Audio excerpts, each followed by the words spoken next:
Welcome back to the Blue Room on YouTube. I'm with Matt Jones and we're in Leith on Bold Street because we're like men about town, like Paddy Boylan. Hipster tour of Liverpool starts now. That's the one. We're coming at you from a different location every time, hopefully. We're here to celebrate a very rare Everton win against West Ham, a well-deserved Everton win. I think we did one of these, the last time we did one of these just after the Burnley defeat, and it's safe to say the mood is very different. What did you make of it at the weekend, mate? Well, first of all, no one wants to talk to us now. No. We asked for questions and everything, and we hardly got anything. Whereas when Marco Silva was on the brink and everyone was in a terrible mood, everyone was like, having a go. Come on, guys. We need to revel more in the positivity of an Everton win. Yeah. Just tell, in the future, just tell us how boss we've been and all that. We love all that. The thing is, though, there's no Everton quite like a despair in Everton. It's the best type of Everton, really. It's what we're most used to. It's our default. Yeah, it so is. Things like this, where we're all happy, we've won. It's just not really natural to us. It was a much nicer weekend than the one that preceded the international break, wasn't it? When you think of how down everybody was at that point, and I think 24 hours after the win, you are made up, and you're watching the goals back, and you watch match of the day, you watch goals on Sunday, and you really wrap yourself up in it. Sitting here now on Monday afternoon, cold light of day, still happy. But I think there's, me and you was told before we started to record, and there's a recognition that it's got to carry on now. Before that game of the weekend, we all said Marco Silva needs to string results together. It can't just be one result, and we go from there. It needs to be a good performance at Brighton, a good performance in the Cup, and a good performance against Spurs as well. So made up, we've won. Great step forward, positive performance. Fingers crossed it continues. That was a bit of a negative note to start. I really have to say to everybody to be positive, but no, I was made up that I played loads of good things to take from it, and fingers crossed it carries on. Yeah, there was a worry for me because the way West Ham were going, because they're having a relatively good season, that it wouldn't be the usual Everton West Ham game, because I think last season aside the Morales when we generally beat them and generally play well against them, and thankfully they sort of reverted to type and didn't turn up for it, and we did. And I think the intensity from the start, the changes you made, I mentioned it on the post-match, the changes you made a massive difference. To have Tom Davies more dynamic in the midfield with Andre Gomes, that really worked. Do you think it'll work again on Saturday? Do you think he'll play it again on Saturday? I think he's got to. Those 11 lads have dug him out really, haven't they? And I think one of the words we used a lot during the international break in regards to this fixture and the players he was going to pick was trust. And players, we thought he'd pick players who we could trust, and ultimately in the end, Davis came in basically so we had no midfielders at the end of the day. Theo Walcott came in. I think he trusts Theo Walcott despite the fact that he's not been playing particularly well. And I think those lads have dug him out, and ultimately any trust he had in them will have been forged and strengthened. And I think the lads who came in who we may not necessarily trusted, people like Sidibe and Tom Davis, they will have got a bit more in the bank now, and ultimately he's got to go there. And I think we've got to be positive again and got to try and attack. And one of the things I spoke to Matt Silva about on the stats pack on Sunday was that front four is maybe a little bit lightweight going to a team like Brighton, but I think Silva's team's always been better when they defend from the front and they push on from the front. So hopefully that's the sort of mindset we see going into the game of the weekend. Don't want to see the team taking a step back in that regards. I think something that may have slightly got overlooked at the weekend was Richarlison's performance. Oh yeah. I think he proved in that game, and there's been sort of talk of it all season. Really, is he better just as like the number 9? And I think he proved in that game he's the best number 9 we've got. I've said for a while now, anyway, just to our shows regularly, that I think he is maybe not a centre forward yet, but he will be a centre forward. And I think that game sort of epitomised him. And there's people who sit by me who got really annoyed with him going down in the second half. And I understand that to a degree, but I think he's a really interesting player. The more I watch him, the more I feel as though it's like he needs to be involved in the game all the time. I don't necessarily mean that in regards to him being on the ball and taking players on, but just being able to grapple somebody or having a ball to chase over the top. He loves it, doesn't he? Yeah, and I think he's someone who feeds off what happens in the crowd and what the crowd do. And when you're playing out wide, there's 5, 10, 15 minute spells in the game where you don't really do anything. You don't really do anything that gets the crowd going. When he's at the top end of the pitch and he's battling with Issa Diop or Bonner at the weekend, he might not necessarily be winning that battle, but people are onto him, people are cheering him up. I think he really feeds off that. But yeah, he was excellent. Great outlets in the channels, like I said. I think Diop won that battle early on against him, but throughout the game, it's like Richarlison sort of figured out how to get the better of him. And I think he's really good at that. We've seen loads of times throughout his career and Everton so far that he grinds defenders down. Yeah, think back to Wes Morgan last season when he played a foot against Leicester away. You think about Willy Bolly early this season when he gets sent off. The lad against Lincoln late in the cup who hacked him down. Yeah. I think he really grinds defenders down. He's really good at figuring out problems throughout the game. Where that leaves Dominic Calvert-Lewin and Moise Keane remains to be seen, but he was excellent at the weekend, and I think you're right, his performance has probably been a bit overlooked after all the other displays we've had. Yeah, I think the only one thing I'd say about him is he probably needs to be a little bit cuter with how he plays the referee, because he does, and it gets people around us, we're getting frustrated as well with him going down and saying, tell him to get up, but he is getting ragged everywhere by defenders, and he's not getting, there was one right in front of the lines, and he didn't give it, and you think, well, if he's not getting it, he's got to go down then, he's got no option, but he probably just needs to be like Stephen Naismith was the best player I've ever seen at that, or Tim Cahill, who's another good one, he'd win a foul from nothing, he probably needs to be a bit cuter. He'll learn that though, won't he? He's still very young. How many times he played up front 10 times for us this career, that's something. And I think the encouraging thing, like I said there, is I think while his game's a little bit ragged and chaotic at times, he strikes me as someone who thinks about the game and thinks about how to get the better of defenders. And like I said, throughout the course of that match of the weekend, it was like he thought about how to get the better of the off, and eventually by the end of the game he was beating him, he was winning fouls, he was getting him behind, and did a fantastic job at the point of the attack for us. Yeah, I think Moise Keane did alright when he came on as well. Yeah, he did he battled and harried, didn't he? I'm not exactly sure where he was playing. He came to tuck in on the right, wasn't he? Really, he wide a bit, but he got more minutes under his belt, so hopefully we see more of him at the weekend. We'll just go to some of the comments on Facebook. David McDonald said, not mentioned in the commentary or any post-match national press report, Tom Davis thought he made the biggest difference. His first thought was always forward, which I think's fair enough, and he played a lot of just first time balls just to pop it off quickly and keep the momentum going, which don't want to make him scapegoat, he said this in the post-match, but you just don't get it with Morgan Stanley. No. He's better to see out the game, 15 minutes left. If you want to go on the front foot from the start, I think Tom Davis is your man for that. Yeah, and I think that's a nice balance actually, because I think people talk about types of midfielders and what they want to see in midfield, and they talk about defensive midfielders and holding midfielders. I think you can have a nice balance in regards to what these lads do on the ball as well. And Andre Gomes, Mark Rose, made the point in the post-match show at the weekend. It's like he relishes people being tight to him a lot of the time, so he can, use his physicality and just pop it off into players in space. Yeah. And he will take 10, 15 touches of the ball sometimes before he pops it off. Davis, when he's at his best, like you said there, into his feet, bang, forward. And I think that's something that's often forgot about Tom Davis. And I remember mentioning this on the show last year when he was having a few problems, and I think when we think back to Tom Davis a lot of times, we immediately, our minds, because that Manchester City goal and that chop inside, the marauding run, the dinked finish, and people sort of think of him as that chaos player who drives the team forward and does crazy things on the ball and commits players. I think if you think back to that season, one of the things he was really good at was just what we saw at the weekend. Little one-touch passes, head up, looking forward, out to his feet, getting the team up the pitch really quickly, and it was good to see him do that on Saturday. The most encouraging thing about his display for me was when he misses that chance early on. I'm thinking, players have fragile mentality over the last year or so.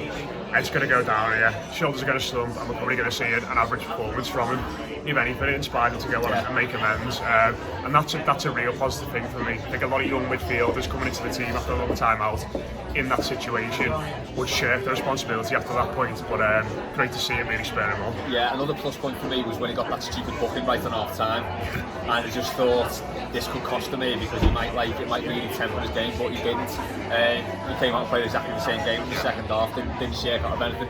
Another one from Facebook, Rob Green. Will we see Tom Davis given a run of games as a 6 now, or was it a one-off while Schneiderlin/Delph were out? That's how you played as number 6, would you? No, it's very much it was 4-2-3-1 again, wasn't it? Although it felt very different to the usual 4-2-3-1. It didn't seem as defensive or more attack-minded, but I think that's my worry, that if Morgan Stanley's fit next week and Fabian Delph's fit, he might put one of them back in next to Gomez, which would be out of order really, wouldn't it? Yeah, it would.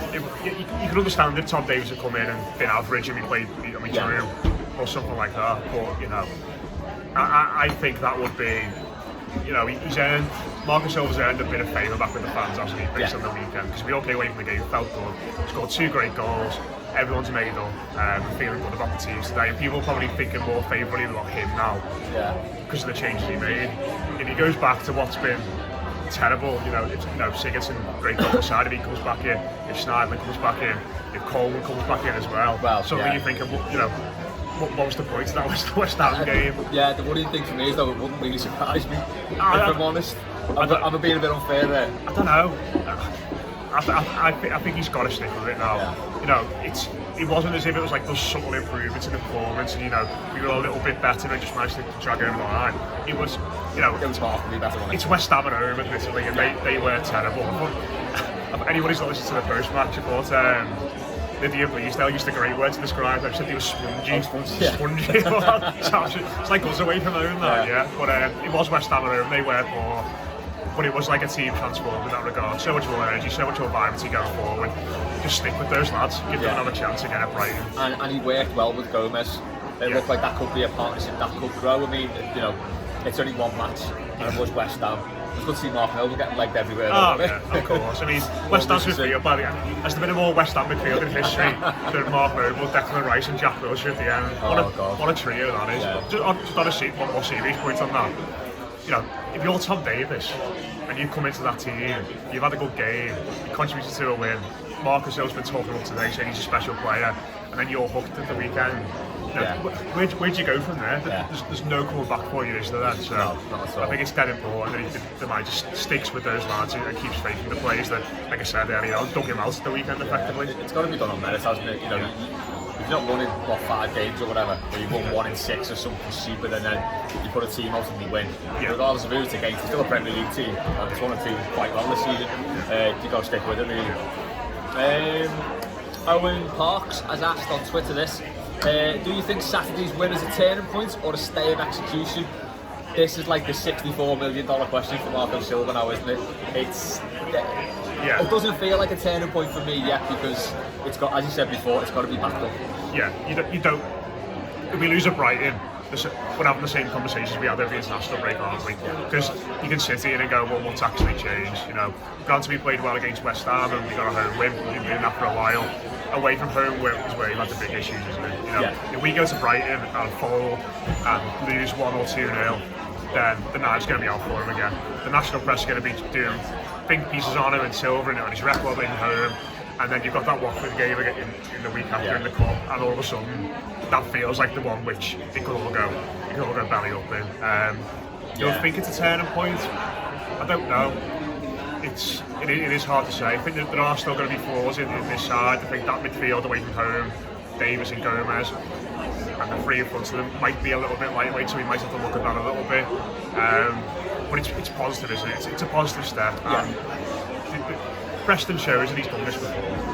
In the past, we've had the international break last season, came off the back of that, had a really good performance against Cardiff, and then went on a run after that. So fingers crossed we can do it again. I just think it's dead important we don't get beat at the Amex Stadium. And people might think that's dead negative, saying that about the team against Brighton, but if we get 4 points in these 2 games, win the cup game against Watford, and then you're going into a match against the Tottenham side who are on their knees at the moment, all of a sudden that feels like a spell that can change things around. But fingers crossed it is. The precedent's there for it to be, but we still need to see a bit more evidence before we say to turn a point. There's a second part to that question which I'm really interested in. Go ahead. It says, how did Les get his portable heater into Goodison? And for anyone who doesn't subscribe to Blue Room Extra, they won't know what. I mean, that sounds a little bit harsh, doesn't it, when you read it out like that? It does really, have you got your portable heater? Can you just explain that to anybody? Yeah, I don't actually take a portable heater everywhere with me. So what it was, we did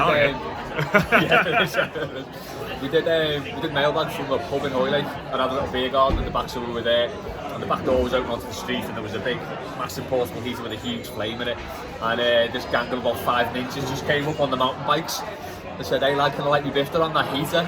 It was like, well no mate, it's got a little blast in round, it's like, health and safety. I would have gone, go ahead. Yeah, I know, we should have let him see it. And then they asked me if I'd sell it to him for 20 quid, which again I should have done because it wasn't my heater. 20 quid, that's not enough for one of them. It's not like, I mean, it was big, it was good. God. But I should have just flogged it anyway. I love the idea of you just carrying your own portable heater around. I might start doing it now. Yeah. I do get very cold in winter. change your ensemble of massive coats and comfy coats for just an actual heater. portable fire. It's not a bad shot, that. So just knock them out in a t-shirt and shorts, but with a heater. Could be on to That's a great shot, yeah. That's not bad. Portable heaters at the match. Jock's asked, how do you think Andre Gomes smells? Oh, unbelievable. Magnificent. I think it even smells boss after the match as well. Yeah. It's really got the nicest deodorants in the world. Hair not out of place or anything, but... It'd be like when Pepe Le Pew catches the scent or something, it'll just waft behind him, everyone will be like floating behind him. He was boss though, wasn't he? Yeah, he was really good. No, as you said before, the way Mark said, he just seems to hold onto the ball at times just to say, yeah, sound, I've got these here. Because there was that bit in the centre circle, I think he highlighted it on Match of the Day, where he took it down and held off a few players and then just knocked it out right. Went around the other side or someone. Yeah, he did, yeah. And then he knocked it out to Steve, who set a Roby up on it. And yeah, he just loves that, and he was like at his best again, buddy. Yeah, he's such an important player for us, isn't he? You know, you look at our midfielders and you think you've got lads who are box to box in Davis and Delft, you've got probably sitting players in Schneider and Gabama, and he's just something totally different in it. He totally transforms our team, and when we're playing in open games like that, when there is space in midfield, you know, I think back to the game against Arsenal last season, which was actually dead similar to the game on Saturday, where we still had loads of chances, which couldn't quite come to the second goal on Saturday, but that game we didn't get the second goal that day. But when we've got a bit of space to play in, and he can get players around and just pop it off to other players in space, he makes such a difference. He was absolutely fantastic, and what a boss shifting off the ball as well. 50 match him again, stats back. Go listen to that on Blue and Rex, you'll be able to all the way some really interesting numbers. 15 ball recoveries in the game. Really, yeah. And when you think of someone like him, you don't think of his off the ball work or anything like that. You think of his flamboyance and his dribbling skill, but puts grafting off the ball, and he's getting better at being a snide as well. The amount of times he gave fouls away at the weekend, and I was going, he's going to get booked here, he's going to get booked here.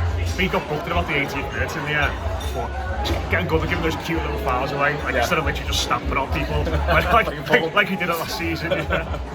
Yeah, I think that was the thing about Saturday as well. It was noticeable that the team worked hard. Yeah. He really worked hard for the entire game. So I suppose if you've got players who can offer that in the middle, like they work hard and looking to get forward, you know, it's a positive, isn't it? No passengers, was there? No, there wasn't actually. There was not. Everyone did the job. I mean, you know, Theo Walcott gets a lot of stick, and he probably won't put a performance in like that for another 6 games, potentially, if at all. But he was outstanding. Yeah, really good. Yeah.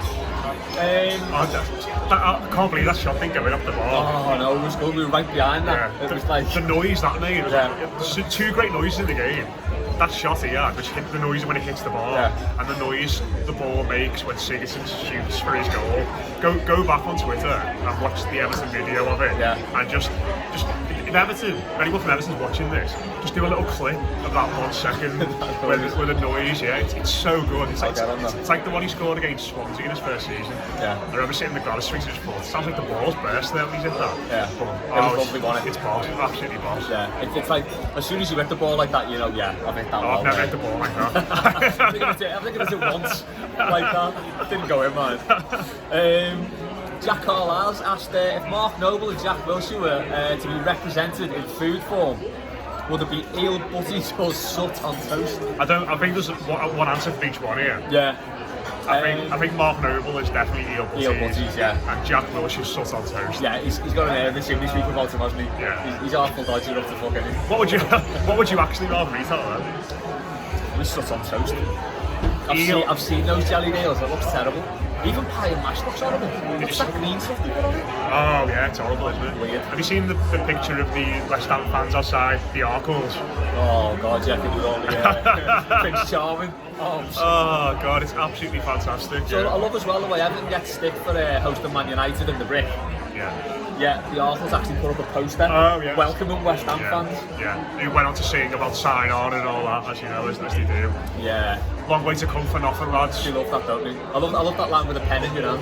Yeah. It's all online now, lads. Just do it all online. Yeah, we know about this stuff. The social don't know we're here either. It is Monday, it's hard, you know. And Mike B, just to bring it down a little bit, definitely going to lose at Brighton, aren't we? No, we're not. We can't. No, we can't. We like doing these videos and we're happy. Yeah. I mean, we do get more engagement when we're rubbish. But it's nicer when we're happy. We do, yeah. But no, I think the way they play will suit us. Yeah. Don't want to go too deep into the preview now because we're going to be doing it all week on the Blue Room. But I reckon the way they play and the attack of football they're playing now will give our lads space to counter-attack into. So fingers crossed, they'll be fine. But we haven't got a good record down there, have we? When was the last time we won the South Coast? Was it the 3-0 Southampton game? In the grey kit. The green comic book kit. Was that it, yeah? Yeah, I think so, yeah. It's a lot, isn't it? I went to that, it was a great day. Yeah. Absolutely brilliant day. Aruna Kone's cross. Yeah, Tom Cleverley, we had Cleverley and Coney out wide that day. That's thinking outside the box, that, isn't it? It was. Yeah. Genius, Roberto. Yeah. Maverick genius. Yeah, so hopefully we'll get a win down there for the first time in a long time. Yeah, fingers crossed, yeah. They're a bit of an iffy side, aren't they? Yeah. They're just, I think their fans are sort of in this phase at the moment where they're playing the attractive football and they're being quite patient with it and it's quite nice. Yeah. But after a while, when you start losing games a bit more, you start, thinking, well, you can go in the cycle that, I don't mind what the results are, so we play till 14-2. I don't care what the start of 40 is, I want good results. Yeah, and I think they're probably going to go through that for the course of the season. They'll still be on the goodwill after the Tottenham win. Yeah. So that'll buy them a lot of time now. Aaron Moyes suspended as well. He got sent off at the weekend. Oh yeah, of course. So I think he's done alright for them. So. Yeah. I have to be honest, I didn't know he'd signed for them. No, I didn't. Until I watched Match of the Day on Saturday. You see him in the blue and white kit and you think, and then it takes a while for it to twig because obviously he's on Huddersfield. It's like, oh yeah, he's gone there. Yeah, I don't know, we'll see. We'll preview that in the weekend, we'll preview that on what's the score on Thursday. You doing that one? Yeah, why not? Yeah. Why not, yeah. So we'll be from some other coffee shop in and around town. Maybe with a smoking jacket on next time. I don't know. Yeah. That's all for now. It's good. Cheers, Matt. Up the Blues, and we'll see you next time.